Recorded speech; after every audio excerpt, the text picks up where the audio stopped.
What possibility did a woman have in a naval courtroom where the laws were crafted by men who regarded piracy as something unnatural for a woman? History plainly shows the answer was nearly none. Female pirates captured were seldom granted mercy. During the 17th and 18th centuries, known as the Golden Age of Piracy, British Admiralty Courts were harsh on all pirates, but women accused were viewed as doubly offensive. They broke not only imperial regulations, but also the strict gender expectations ingrained in society. Hearings were held in ad hoc naval tribunals, often staged in colonies such as Jamaica or New Providence. These courts convened without juries, and verdicts were generally set in advance. The judicial process was quick, though filled with dramatic elements. Witnesses included ship captains, naval officers, and sometimes scared sailors who feared being associated with piracy themselves. The defendants had very limited legal protections. Anne Bonny and Mary Critchett, two of history's most infamous female pirates, faced trial in 1720 in Spanish Town, Jamaica. As recorded in the official court records, when Bonny received a death sentence, she angrily told her lover, Calico Jack, that if he had fought bravely, he wouldn't be destined to hang like a dog. Their appeal?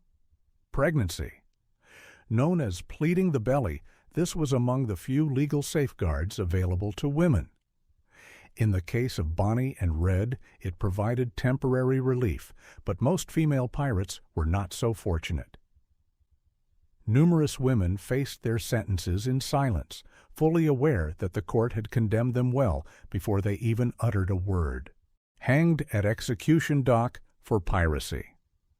The river flowed quietly past Wapping, yet the shouts of the crowd tore through the morning stillness. At London's notorious execution dock, many pirates, both male and female, met their fate, swinging from the noose just above the Thames's dark waters. This location was where the British Empire delivered a harsh warning against piracy, and female pirates, although uncommon, were not spared. Under British maritime law, piracy was punishable by death. The 1698 Piracy Act, enacted during King William III's reign, clearly stated that any offender would face capital punishment. Unlike executions on land, these were ordered by the Admiralty, with execution dock chosen as a powerful symbol. Pirates met their end with the tide that had once granted them liberty. Women convicted of piracy received the same grim sentence as their male counterparts. The executions followed a harsh and cruel custom. The condemned were taken from Newgate Prison, paraded through London on a cart under armed escort, mocked by the crowds. Upon arrival at Wapping, they were forced to stand beneath the gallows, sometimes with the noose already secured tightly around their necks. They were not given a long drop, which could cause a quick death. Instead, the short drop resulted in slow asphyxiation, a practice known as the marshal's dance, where the body twitched violently before becoming still. Although fewer women pirates faced this fate, the brutality was no less severe. Mary Critchett, an American woman who joined a band of escaped convicts turned pirates in 1729, was captured near Virginia and stood trial in Williamsburg. Convicted of piracy, she was sentenced to death and executed swiftly, without ceremony or delay. No claims of pregnancy spared her life. These public hangings were designed not only to punish, but also to instill fear. The bodies of the most notorious criminals were displayed until 3 tides had passed over them, a form of punishment known as gibbeting. Although more often used for male pirates, this threat served as a warning to all. Piracy would be met with harsh consequences, no matter the offender's gender. Beneath the shadow of the gallows, female pirates were stripped from mythic status to cautionary tales, examples sacrificed to enforce empire and maintain control. Prior to the noose, many women endured the lash. Flogging, an age-old and agonizing punishment, was frequently employed by naval and colonial officials to publicly disgrace and physically torment captured pirates. For women, this punishment carried an additional element of public spectacle. Their suffering was meant to serve as a stark warning, with crowds expected to learn from their pain. Flogging was usually conducted using the cat-o'-nine-tails, a savage whip made of knotted cords that could rip into flesh with each strike. Sentences varied from a dozen lashes to over 100, depending on the gravity of the crime and the court's ruling. The punishment took place openly, often near docks or outside prison gates, where townsfolk, including women and children, gathered to witness the event. In 1720, Anne Bonny and Mary Critchett, after being captured by Jamaican authorities, were reportedly held in wretched conditions and subjected to harsh treatment even before their trial. Although no direct evidence exists of flogging being applied to them during captivity, female pirates in other territories, such as those seized near the American colonies or the West Indies, were commonly whipped as part of their punishment or to compel confessions.